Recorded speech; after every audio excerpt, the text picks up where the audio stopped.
ভুল বোঝাবুঝি ভুলে ৭ পাক ঘুরবে সূর্যদীপা, ৪ হাত এক হবে অর্জুন ইরার। স্টার জলসার জনপ্রিয় ধারাবাহিক অনুরাগের ছোঁয়া, এই ধারাবাহিক একসময় টেলিভিশনে রাজত্ব করলেও সম্প্রতি কিছুটা ক্ষীণ হয়ে এসেছে এর জনপ্রিয়তা। তার কারণ গল্পের আশ্চর্য মোড় বদল। মিশকা সেনের শাস্তি পাওয়ার পর থেকেই বড্ড স্লো হয়েছে গল্পের গতি। ধারাবাহিকে এসেছে বহু নতুন চরিত্র, তবে এবার উঠে পড়ে লাগলো স্টার জলসা। অনুরাগের ছোঁয়ার টিআরপি বাড়াতে মাস্টার স্ট্রোক নিয়ে হাজির চ্যানেল। সূর্যদীপার সম্পর্কে মরচে ধরেছে অনেক দিন। আইনি মতে বিচ্ছেদও হয়েছে তাদের। তাদের সন্তান সোনারূপা পাগলের মতো বাবার সাহায্য চাইলেও পায়নি।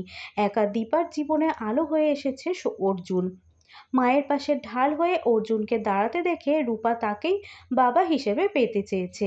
সে তার মায়ের কাছে অনুরোধ করেছে দীপা যেন অর্জুনকেই বিয়ে করে নেয়।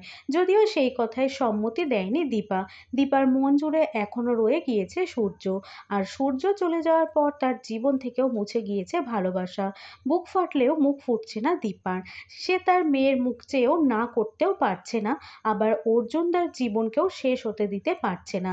এমন সময় কি করবে সে? নাকি দীপার ভাগ্যে লেখা রয়েছে সূর্যের সঙ্গেই পুনর্বিবাহ? দীপার জীবনে যে এমন এক খাতে বইছে, তেমনি সূর্যের জীবনেও এসেছে নতুন নারী ইরা।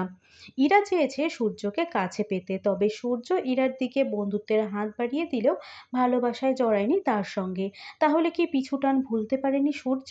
তার মন জুড়ে কি শুধুই রয়েছে দীপা? তবে এবার অনুরাগের ছোঁয়া ধারাবাহিকে আসছে মহাধামাকা পর্ব। ছাদনাতলায় এক হতে চলেছে ৪ জন। একদিকে যেমন অভিমানের বরফ গলিয়ে এক হবে সূর্যদীপা, অন্যদিকে কাঠছড়া বাঁধবে অর্জুন ইরা। কানাঘুষো খবর এমনটাই হতে চলেছে ধারাবাহিকে। সূর্যদীপার মিল দেখিয়ে টিআরপি চড়াতে চলেছে জলসা কর্তৃপক্ষ।